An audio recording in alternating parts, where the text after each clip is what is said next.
Hello, Internet, and welcome. It's that time again for the Free-to-Play Cast, episode 231, brought to you by MMOBomb.com, your home for all things free-to-play related. We've got rapid fire since we were off last week. We've got, maybe we'll sneak a little buy-to-play in here somewhere. I don't know, Yeah, we're the Free-to-Play Cast, but, hey, the company is predominantly free-to-play, so you will find a way to relate it, but it's something that I know our hosts want to talk about.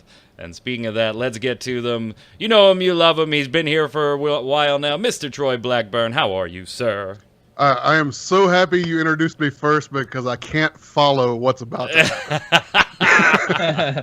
happen. See, now I gave it away. They heard the iconic laugh.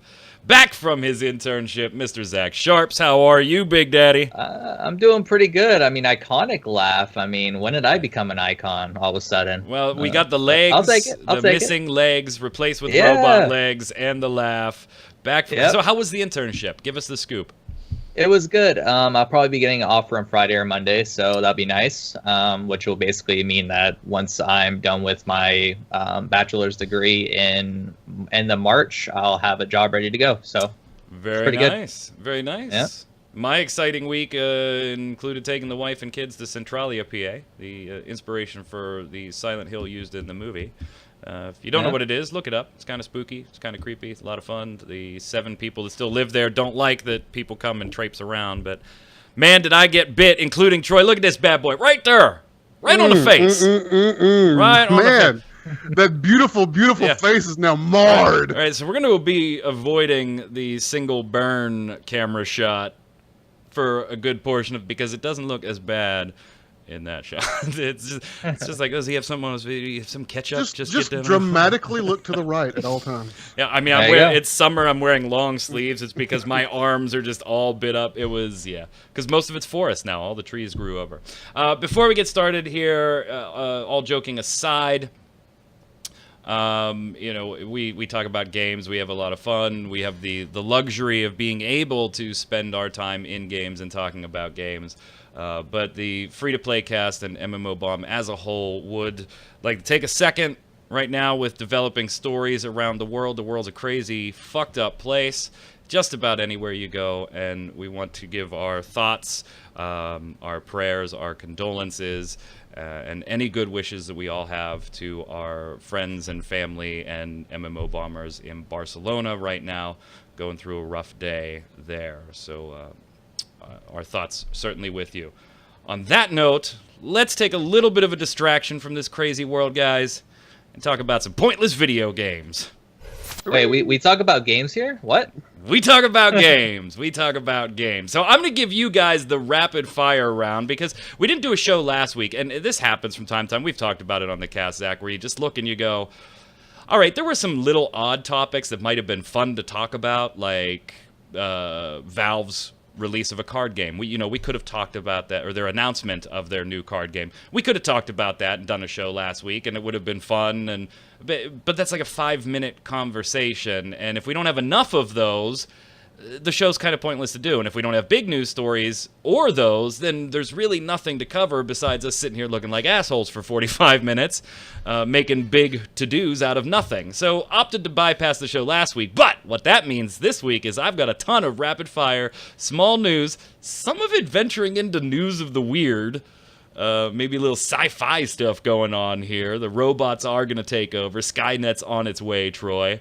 We'll get your opinions on all of them. So first, let's start with Terra, the exiled realm of Arborea. I think the only people that remember that are Terra players and gaming journalists. I don't think anybody else remembers what that is. But or poor sons of bitches who bought the collector's edition, like myself. Yeah, mine's sitting over there too. What was it? It was like a little pocket watch or a little medallion thingy. I forget what it was. It's sitting over there on the shelf. So we've kind of made fun of Bluehole and Moss Entertainment when it comes to Terra Troy on this show quite a few times because every time they add a new class, guess what? Gender lock that bad boy, and it's female only for all these different classes. And we always thought that was kind of weird for a game that didn't initially have gender locking.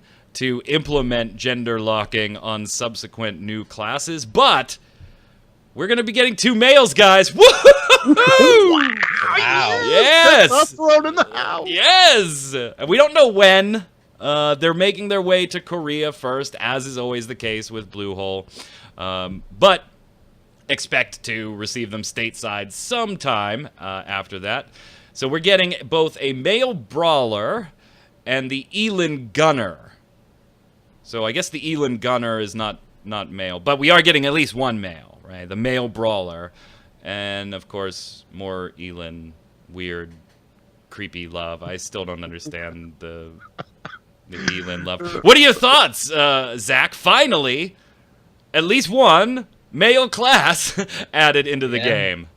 Yeah, I mean, I guess they finally realized that probably a large chunk of their money comes from, males, I guess. Like, I don't know. I've never understood their whole gender locking thing. And also the Elin could just die in a fire. So as far as that's concerned, just die in a fire. I hate the Elin so much, so. Die in a fire. You are, like, incredibly outspoken against the Elin. I just don't get it. You seem, like, downright offended. What's going on? I just hate them because all the new classes always seem to be Elin. So it's like, what the hell? Like, I might want to play like a Reaper, but I can't because it's an Elin. So. Well, I'm sure that choice isn't just randomly selected out of thin air. I mean, what does that tell you about the player base, right? They love them some Elin. I guess so. I don't know. What are your thoughts, Troy? Oh, man. This week I'll play the role of Jason Winter. Too little too late. It does not make me happy. Not good enough. One dude and a little pedo gunner. Yeah, okay, sure. So it's just not enough for you. Too little, too late in the world of Terra. I don't know. I like the Brawler. When I did a press preview for it, I like the play of the Brawler. I particularly don't. Gender locking only really bothered me in Terra because they didn't have it initially. So it really didn't make sense to me besides a very obvious, let's add something to the game for as little development cost as possible, which it's exactly what they did. I get it monetarily. It just seemed weird to me. I'm not one of those guys that if a game is gender locked, screw it, I ain't playing it. But yeah, I'm kind of with you guys. This is cool if you're a Terra fan and if you've been really pissed off that you like the Brawler but you wanted him to be a big hulking dude instead of a guy or a lady running around in skimpy armor. But I don't think it adds anything new to bring people back to Terra. Where do you guys fall in the gender locking thing, Troy? Does it bother you if a game is gender locked? Yeah, I despise it. I can't stand it. I'm not comfortable enough in my manhood, apparently, to play a lot of females. So I'm not a fan of it at all. Now, oddly enough, I have the 2 guys that I play games with most often. They play chicks 90% of the time. I just don't get it. For me, like, somewhere in the back of my head, right, I'm always RPing at least a little bit. Like, I'm this big hulking hero, and this is me. And as a representation of myself, an avatar of me on the screen, it's a dude. That's just how I am. Zach, gender locking? Yeah, I mean, I don't like it either, but I'll play a game if I like it. If I like the gameplay of it. For example, Path of Exile, I'm playing a witch right now, and that's a female. So I'm kind of stuck in that situation because it's gender locked. But I mean, in the case of like Terra, if the classes weren't locked behind, like, or if they weren't race locked as well, I think that issue would not be as big of a problem for me. It's just like when you not only gender lock it, but then you also race lock it on top of that. It's like, what the hell? Like, what are you doing? So I just think it's unnecessary.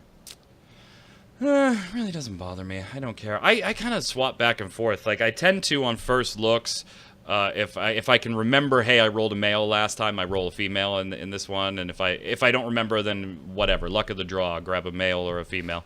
If I remember what I did previously, I switch it up. Personally, I generally play males, but recently, like on Final Fantasy XIV, I re-rolled my character's appearance as a female just for a change of pace. So I think for me, as long as if I get bored looking at whatever I'm looking at for a long period of time, if I have the ability to change it, that's a bonus for me, and I really don't care. So, all right, so there's your Terra news for you rabid Terra fans.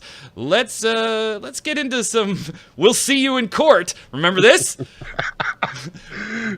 we can't use the first part of that segment, which was hello, we're hiring, and we'll see you in court. But we can use the we'll see. Well, I guess Troy, we saw you in court. Yeah, apparently so. Which would be better description here. So Riot Games got their ass sued by retired Dutch soccer player Edgar Davids. If you're not aware of Mr. Davids, very, I'd say iconic almost, or very unique at the very least, look on the soccer pitch there, Zach, with the dreadlocks, the custom glasses. I mean, very noticeable dude out on the pitch, right? Mm-hmm. And so Riot decided they were going to put Striker Lucian skin, and it looks like him. I mean, I can't really say that he's just money grabbing here. It looks like him. It was purposely done. The interesting wrinkle in this is, okay, you got to prove it in court, right?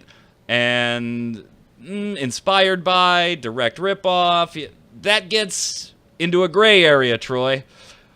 But this had a little caveat. Tell us about it that moved it from gray to Riot was probably wrong.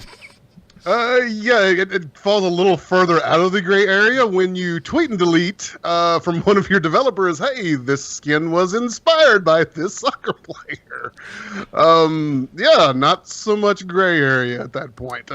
Definitely, they're at least sort of their experience with that was like, we're going to make this guy, or at least make it look like this guy. And some developer decided, hey, I'll just put it out there, and then regretted it instantly. And what's really funny, I think, initially is this guy's initial response to this skin, right? He was like, oh, this is cool. Some video game that probably this dude's never heard of from the sound of it.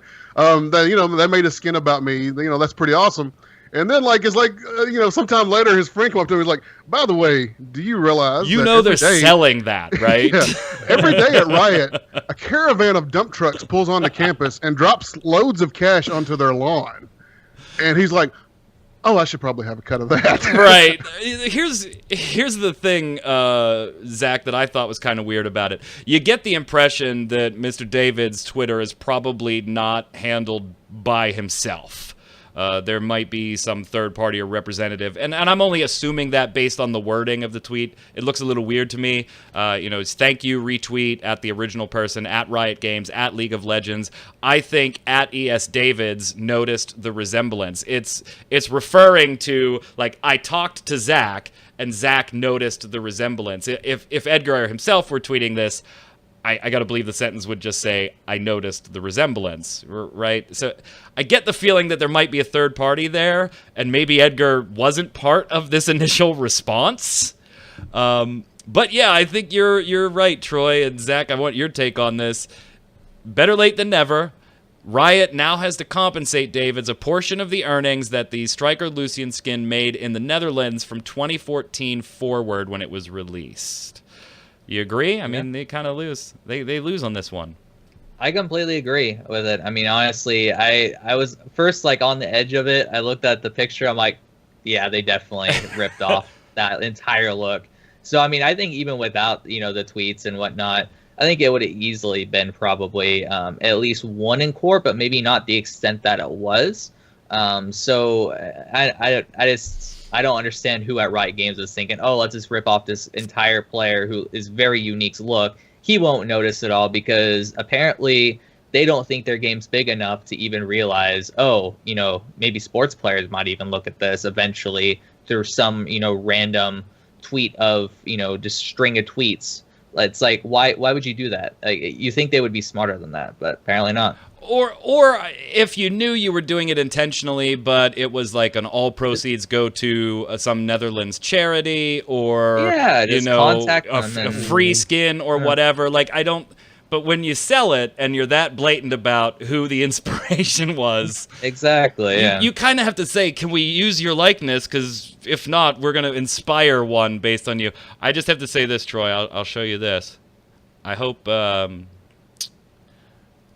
nobody Points out Overwatch. I hope nobody shows Mr. David's Overwatch. Now, I know we don't have the sunglasses here, so maybe yours a tougher... Completely unique character, no glasses. There's a tougher case to prove here, so I don't know. It just seemed funny. Riot loses in court. Now is to give Mr. David some cash. Let's move on into even weirder news, though. Pro Dota 2 player... Annual tournament was just, this past weekend, wasn't it? Yes. Yeah, past weekend. Today's the 17th. It was just this past weekend. So, one. Yeah, Elon Musk was there and was demonstrating OpenAI and his OpenAI bot. And if you don't know what that is, it's a non-profit project, and it's kind of being designed and built to deter AI from becoming Skynet. And destroy mankind. And Musk is very, very vocal about that type of stuff and the dangers of artificial intelligence. Yes, he is. Yeah, very vocal. So what happened? Well, the OpenAI bot went up against, and I'm apologize. You guys correct me if I'm wrong here.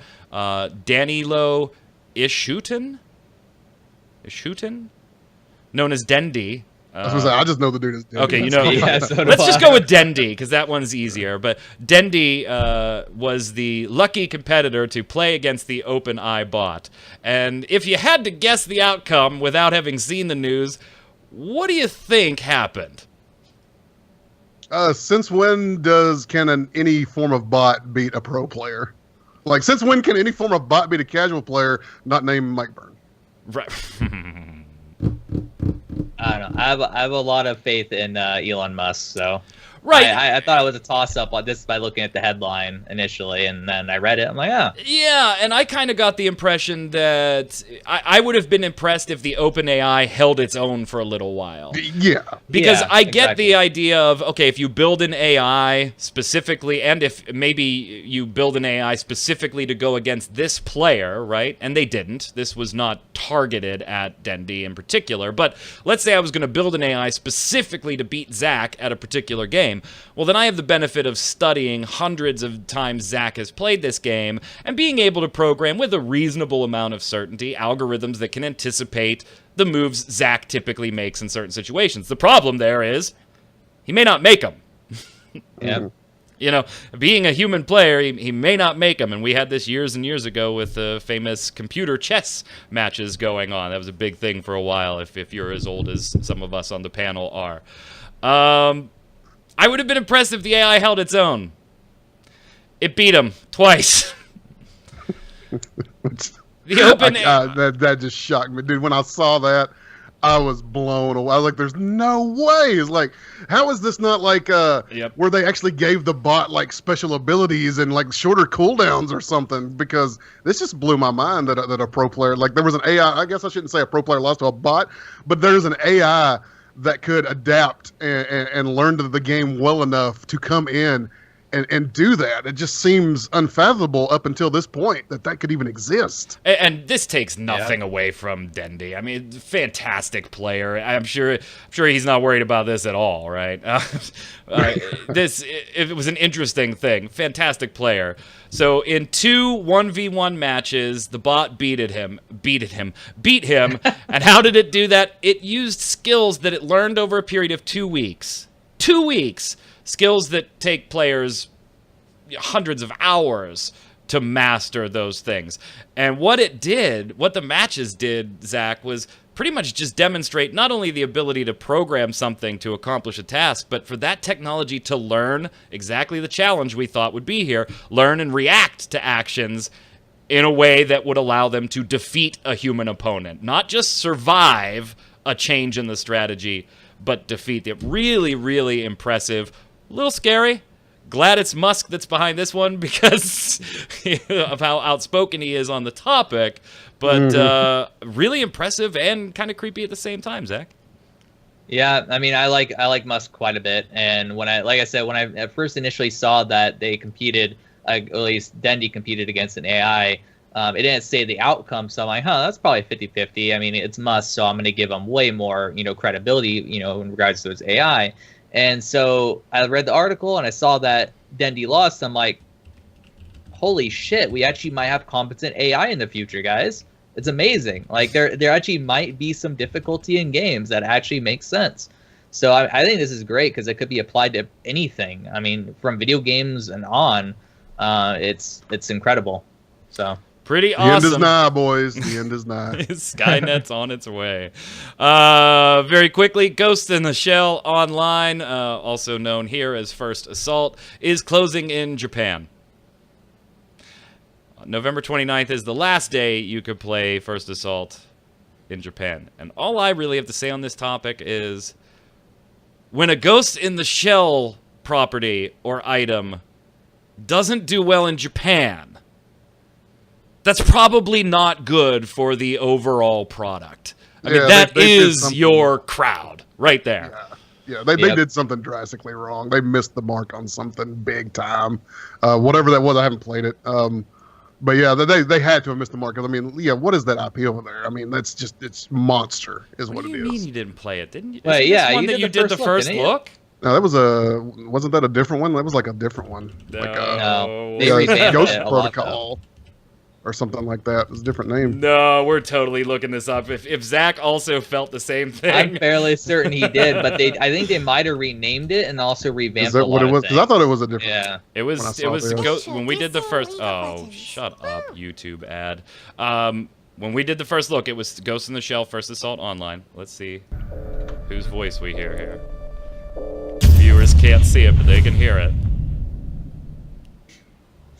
Ladies and gentlemen, welcome to your It's Troy Blackburn! I thought it was a Complex different one First that I'd Assault done. Online. Yeah. that just shows how amazing that game was, though. I mean, if that's the one I played, then I remember I bitched about optimization from beginning to end. I think you just So kind there you of go. proved the point that we were making. And good news, WebZen seems to be doing well, making money. Zach, I know you kind of watch the stock market and you like the financials just as much as Jason and I do from all these companies. But here was the really weird thing, at least for me. Second quarter of 2017, as far as making money, it's all the Moo franchise. Moo Online, Moo Legend, all that stuff. They accounted for 78% of WebZen's revenue for the first half of 2017. And by the way, that's a decrease. That's down from 83% over the same period last year. The first 2 quarters of this year were pretty close to each other. 71% of the company's overall revenue in the first half of 2017 came from domestic sources, i.e. Korea. That's where WebZen's based. So, wow. Moo, a big deal, and I think would just get bigger as Moo Legend gets released in all regions, Zach. yeah, I mean, I guess that makes sense why they made Moo Legends to begin with. I mean, it's a game that I'll be, booting up eventually and playing. So it's, I don't know. I mean, that's good news for them, certainly. And the final word on the rapid fire round goes to Troy, because I know it's his favorite topic. Valve announced a new game, and everybody was like, yes! No, of course it's not. Or not so much, because like 90%. Yeah, it's not Half-Life 3. The likes and dislikes on that video were dislikes. Yeah, low-hanging fruit. It's not Half-Life 3.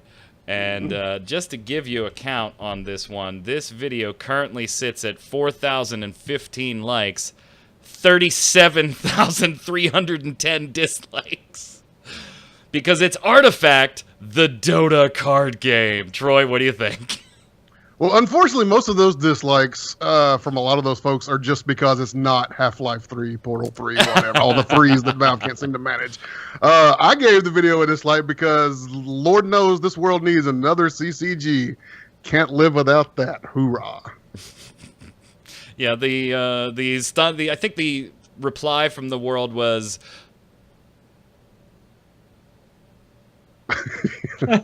I think that was genuinely the reply from most people that watched the video. Jason linked it, and I was like, "Oh, Valve's doing a Dota card game." Of course they are. Why wouldn't they? Why would we have thought anything else? I'm sure a lot of people ask like their kids to count to 3, and then they're like, "Wait, you can count to 3. Why can't Valve count to 3? Like, what the hell? What's going on here?" Low-hanging fruit. All right, moving on.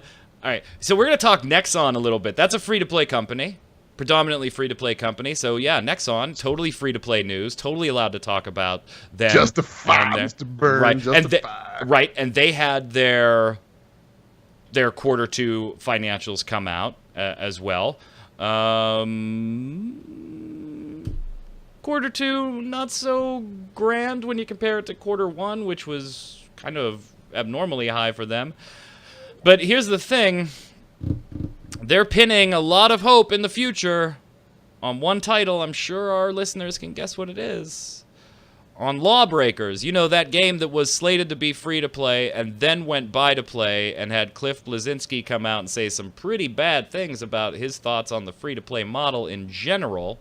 Now, LawBreakers is personally not a game I would play. I was never big into the arena shooters, the Unreal tournaments, and things like that. But from what I understand, at least critically, of the game, it's generally receiving decent reviews. People that liked that genre, that arena shooter type feel, are saying it feels like a great game. The skill ceiling is there. It's not a spray and pray casual type thing. If you're looking for some of those things, this is a great alternative. The reviews seem to be pretty good, but the sales don't, Zach. Not at all. Yeah, I mean, the game, in terms of its like all-time peak, it was like half that of Battleborn, which just tells you so much. So it's like, hey, open beta guys, hey, we're gonna pay a bunch of streamers to play this game.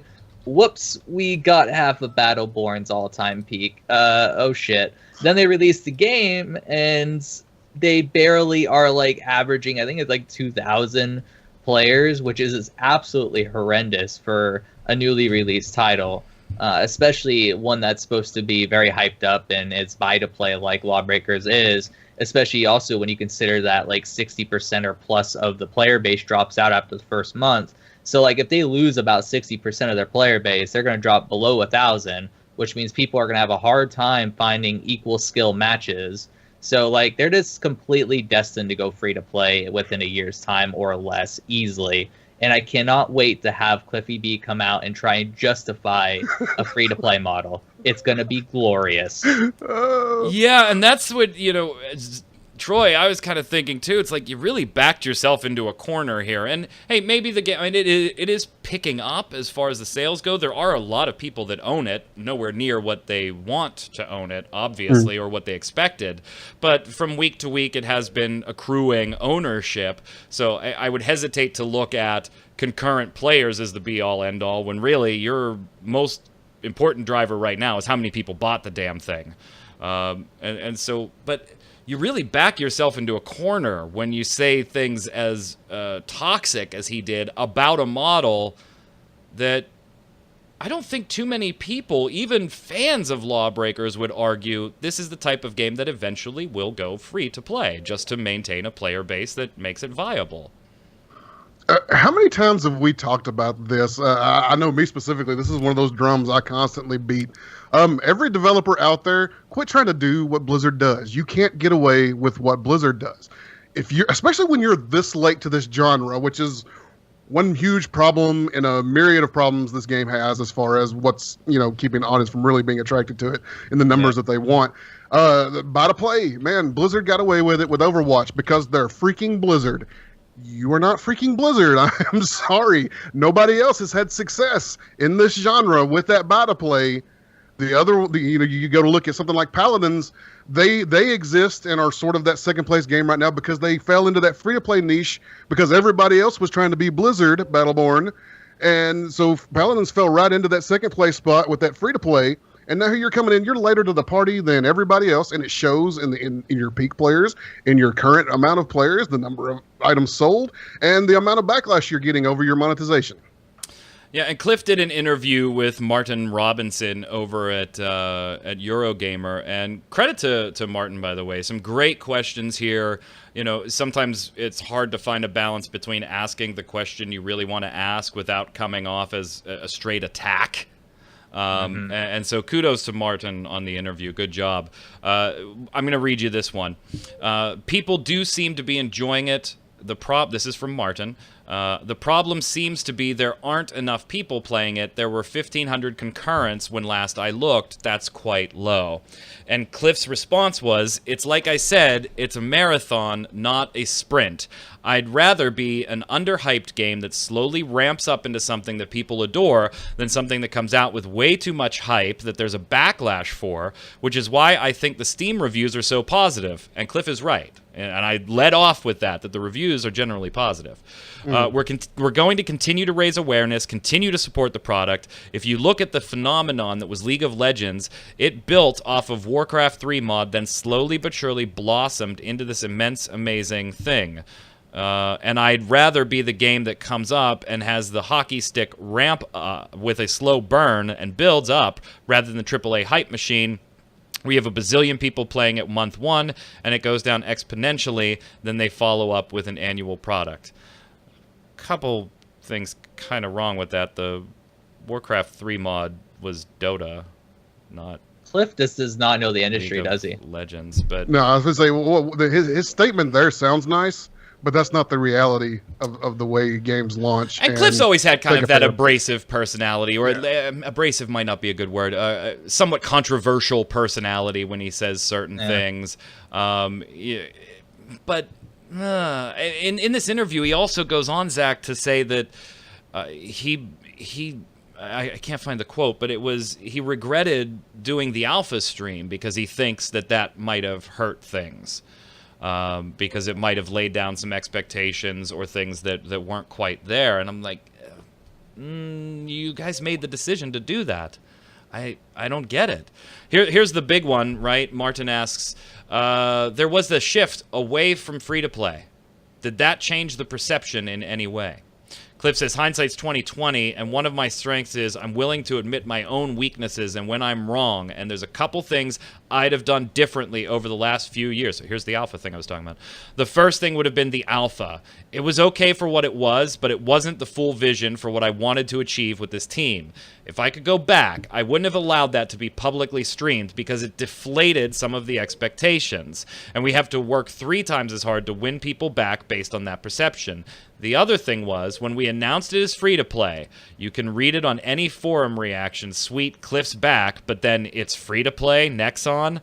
The Nexon thing people can get over. A publisher has traditionally done certain practices, and people are going to assume they're going to do the same thing until they do something different.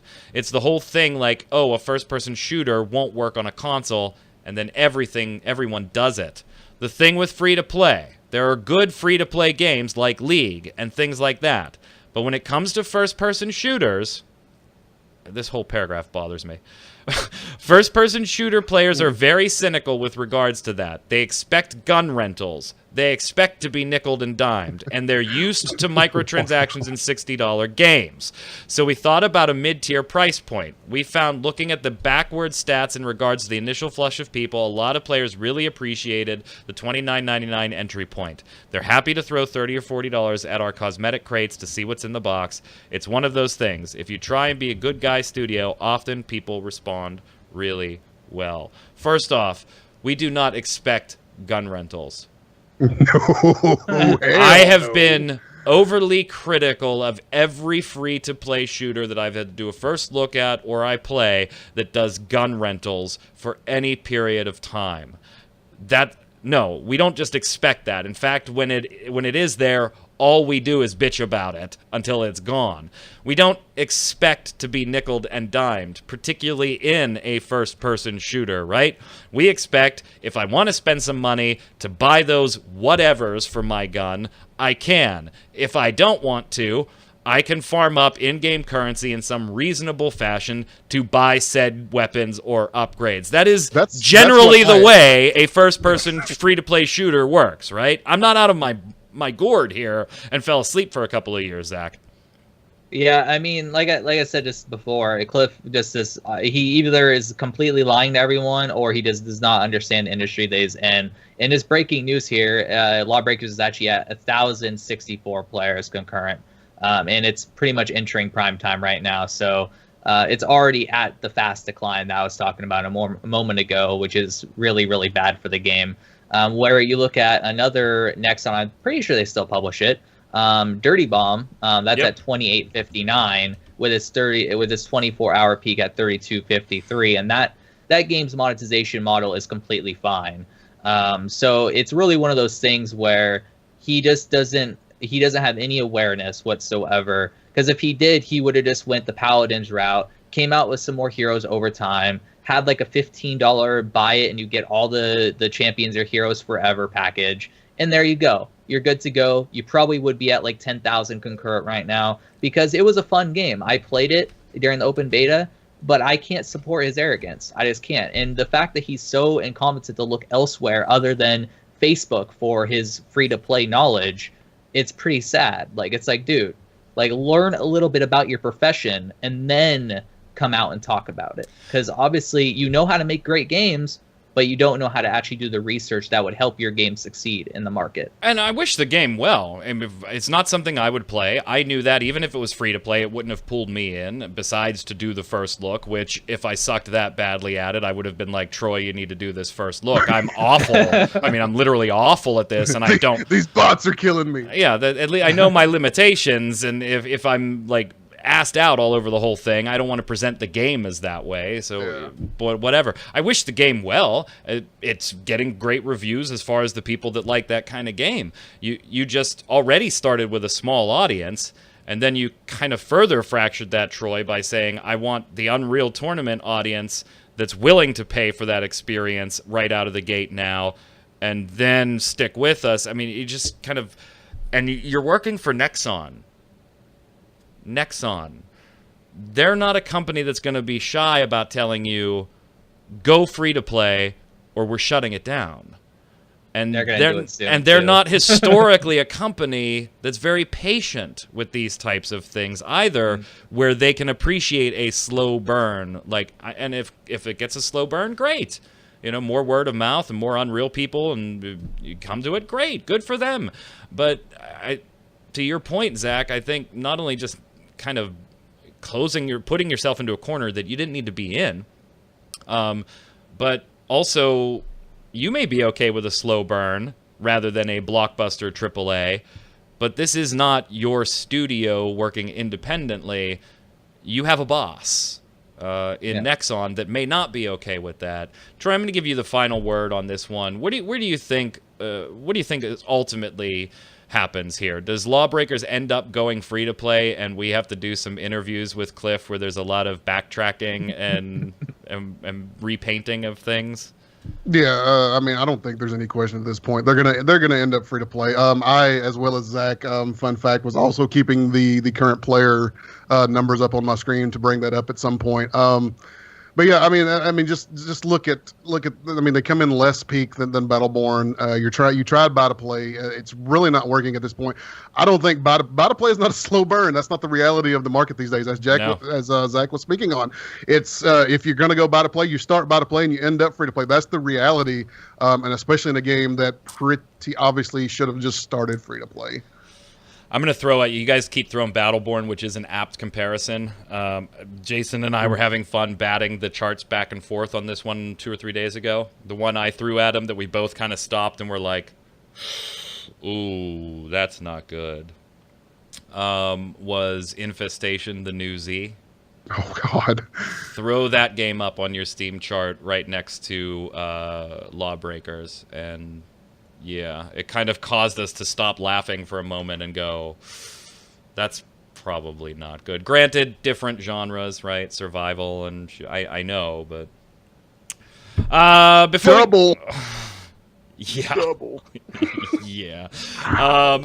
Real briefly, we can't really talk about this. It's still an alpha, but I just thought it was kind of interesting. Keystone, which is that card game, board game, shooter, whatever, that's coming out from the team Digital Extremes, is now being called the Amazing Eternals.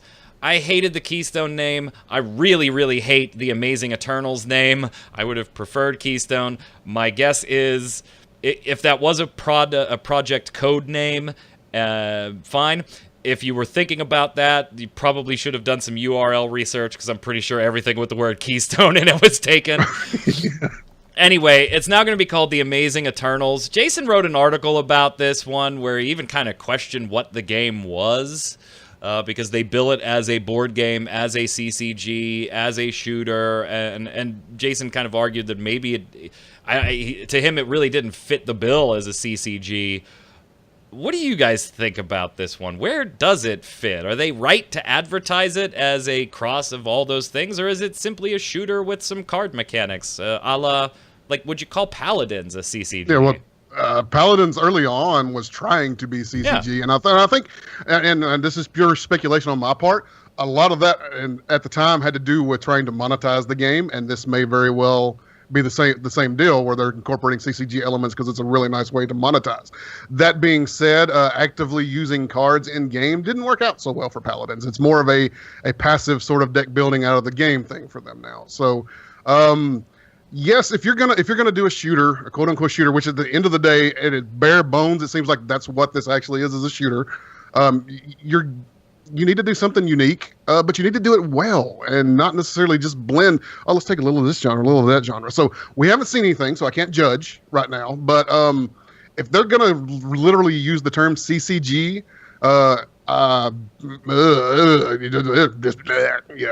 no.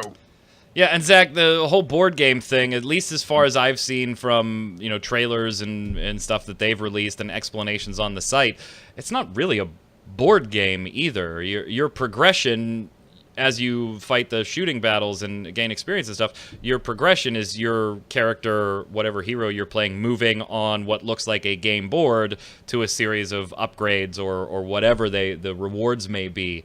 It's not like you and I are sitting there playing a board game. I don't know. Like, Jason says that doesn't make it a CCG. I can see an argument that maybe you would consider that this is part of CCG because it is a pretty big deck. It's not like 3 cards or anything. You are drawing from a deck as you go. Where does this fit for you, and is it even something you're interested in? The first advertisement I saw for this months ago, I was like, I don't even know if I care. This is so ridiculous and out there that I don't know if I care. Where do you stand? So was in the article, I saw a picture. Was that the game? Like, did they show a little bit of it? They showed in the article. You're talking about the article that Jason wrote? Yeah. About the adding little variety and stuff like that?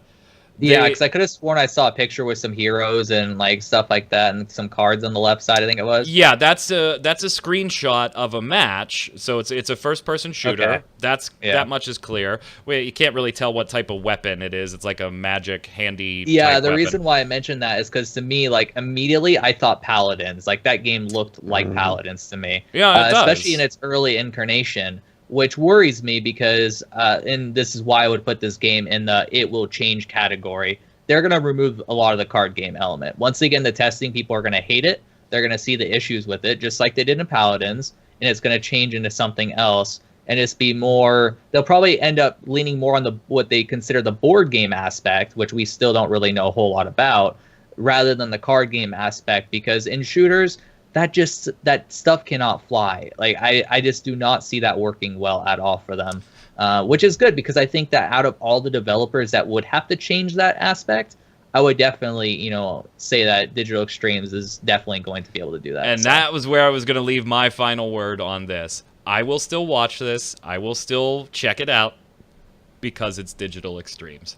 Exactly. And they have a good reputation of doing what their players would like to see when it's possible and makes sense. Let's slide over to the weekly bombs. We got a ton of bombs and feedback from our question of the week last show, so we got to get to it. Mine, I'm going to give a dub bomb to the Secret World, maybe possibly getting a TV show with Johnny Depp as part of the studio, his little studios behind this. It was optioned a few years ago. Could be picking up some steam. Maybe we'll see it. It'll focus on the 3-faction war between the Templar, the Dragon, and the Illuminati. Whether it's going to follow the storyline of the game itself or not, yet to be determined. I would imagine probably not, because then I really don't need to play the Secret World. That's the only reason I play it. But a perfect atmosphere. The story's always been good. Oh, yes. So let's watch Hollywood fuck it up, Troy.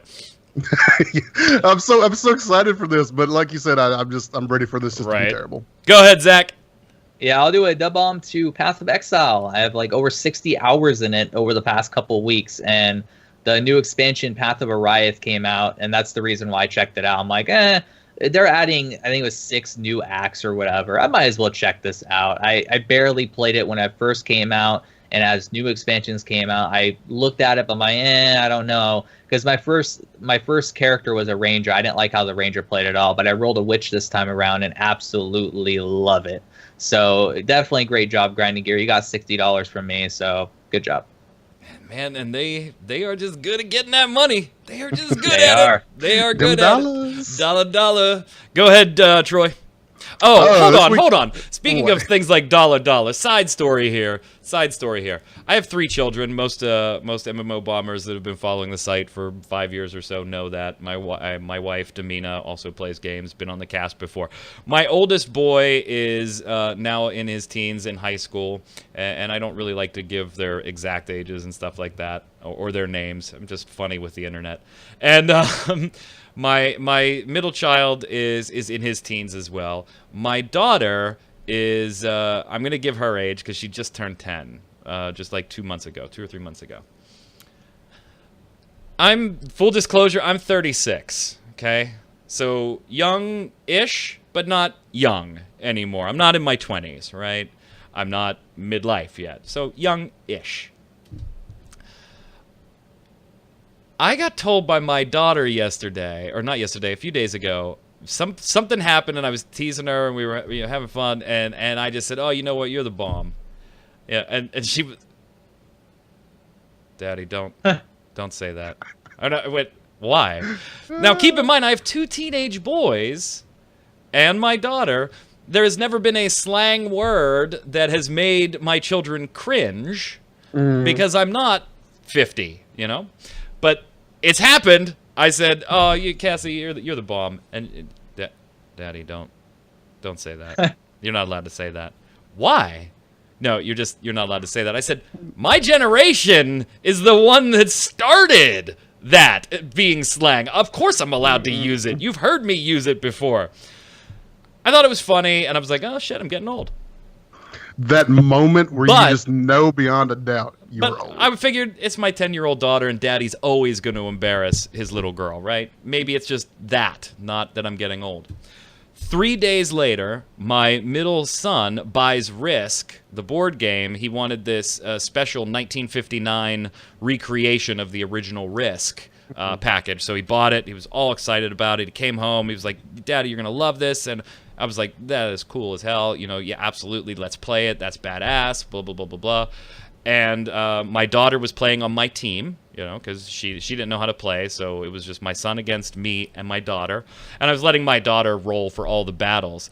And she could not be beaten. I mean, it's just, she could not be beaten. She was on a hot streak. And there was a key battle, and she rolled and 6-6'd that bad boy. And I said, oh, man, that was clutch. My son on the other side of the table goes, Daddy, you're not allowed to say that. I was like, what are you, what? I'm not allowed to say bomb or clutch? I was like, wait, my generation made these slang for you. This isn't like I'm saying groovy, like it's something my parents do, or saying on fleek, which is your damn generation's thing. I'm saying things that came from my and now I'm not allowed to say them. I was like, clutch isn't even all that slangy. That actually means what it's supposed to mean. Yeah. So apparently I'm old. I digress. I totally digress. I'm sorry, Troy. Go ahead and do your bombs. I'm sorry. Condolences to your youth, sir. Shut your mouth. This week I got a big mega double bomb. The first one is mounts in Guild Wars 2, Path of Fire. Lots sort of our good early feedback checkout. there. Weekend from this past weekend. I just have to say, mwah, perfection as the phone rings. And I'm going to shut it down. It wasn't me this time. Guild Wars 2 mounts are just wonderful. My second big mega, this is the bomb I could ever give right now. I am so hyped for this. It's a game called Shrine of Amana, and you've probably never heard of it.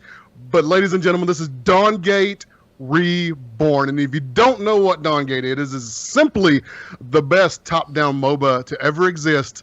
And you said to yourself, Troy, if it was the best top-down MOBA to ever exist, why is it gone? And I have one word, 2 letters to say to you, EA.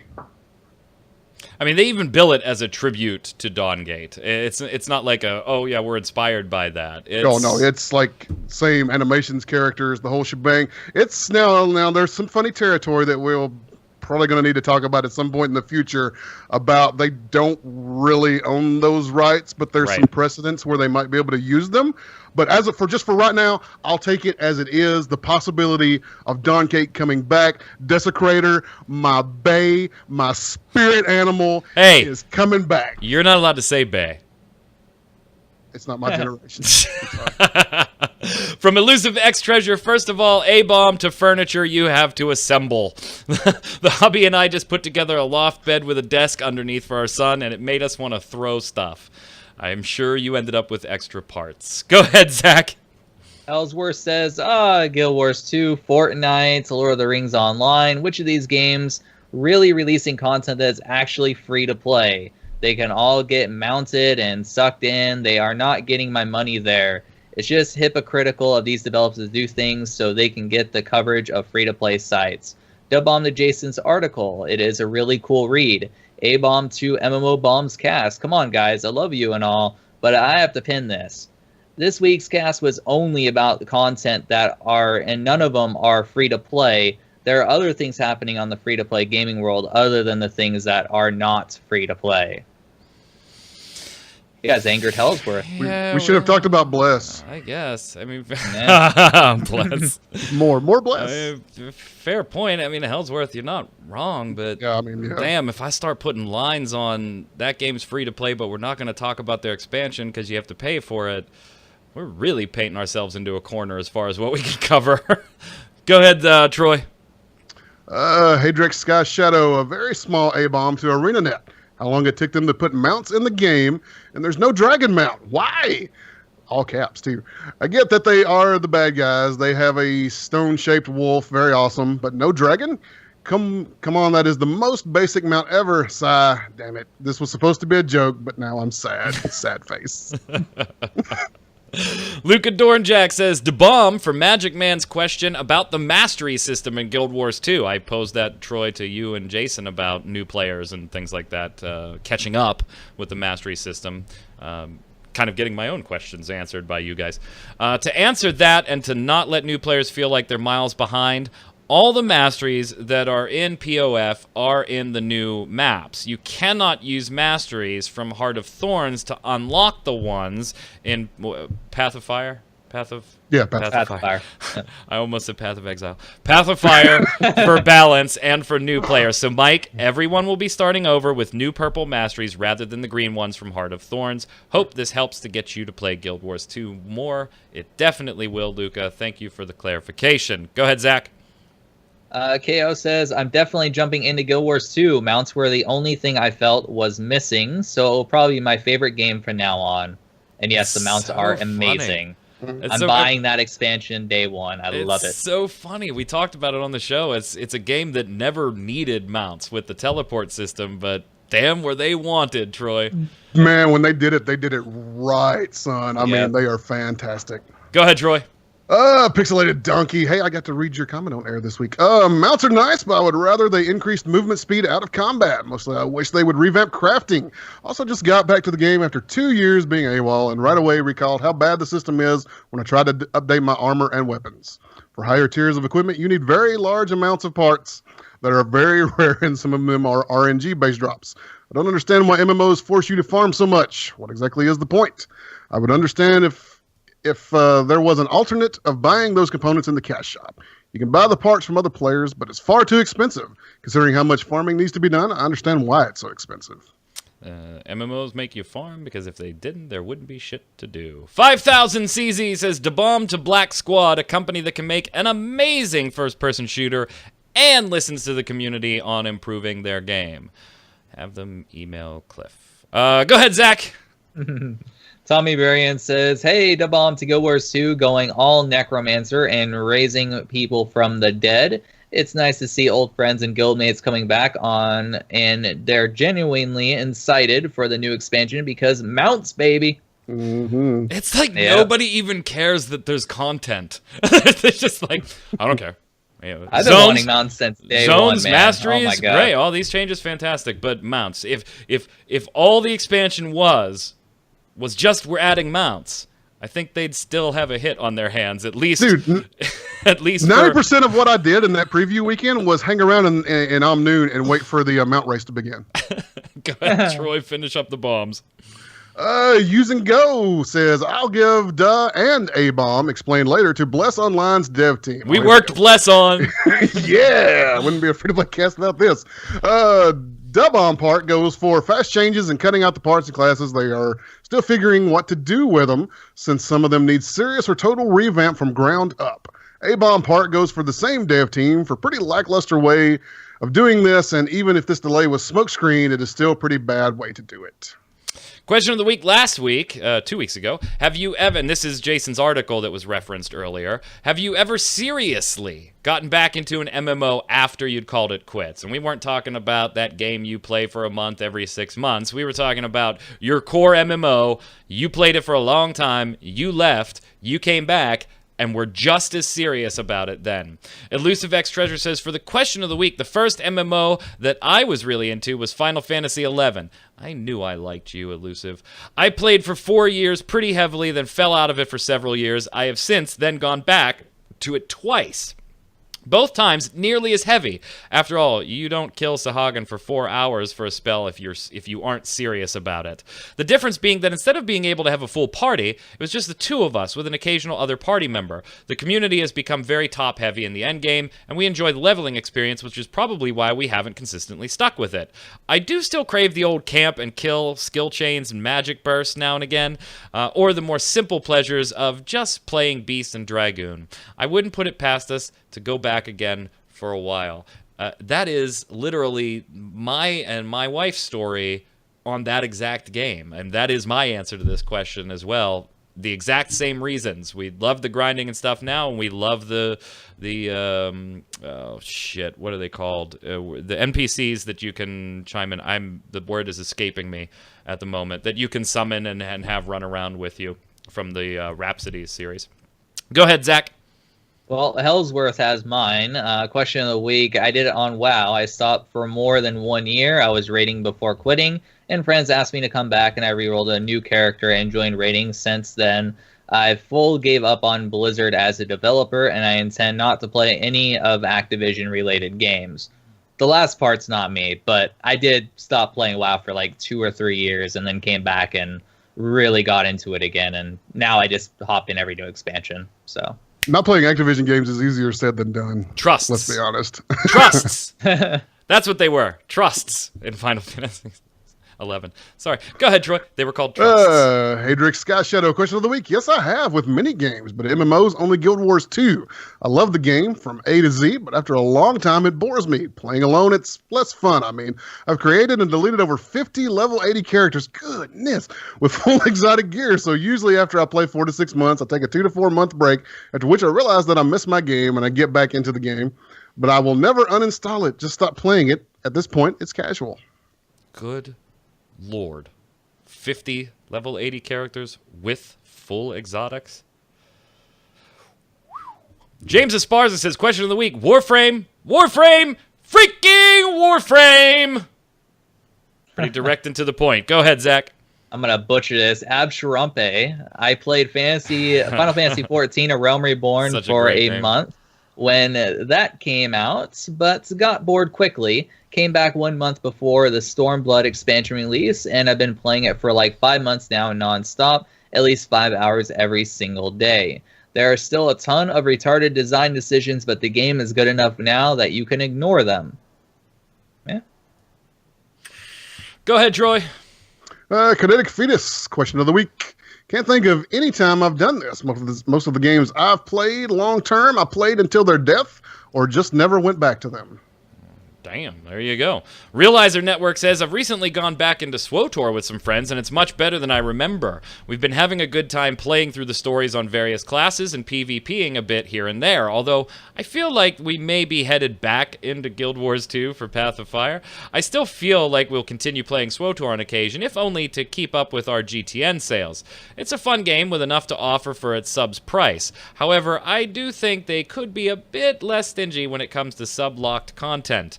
It might help to get more people into the game to engage with paying players further than just the story quests. It doesn't always go as well as SWTOR, though. I tried to get back into Secret World Legends, and they just have a lot of work to do, in my opinion. The game is still a buggy mess. Oh my god, look at you and going through and putting all your spaces in the show notes, Zach. I wasn't doing anything. I was just trying to see where that comment ended. That's all I was trying to do. Yeah, go ahead and read John's. John says, guys, I just want to say I love the show, content, and the humorous banter that ensues. Well done. Thanks, That's John. the question of the week. No, I haven't seriously got back into a game that I have left behind. I have dabbled into abandoned games, but not truly started back up. Guild Wars 2 might be the first one that might pull me back in seriously, as I am so excited about the new expansion. I truly see myself getting back into the game, but with a bit of reservation. I don't like that the Heart of Thorns expansion isn't included. This is a letdown to me, and if not having some of the conveniences contained within it taints my gameplay experience, it might turn me away once again.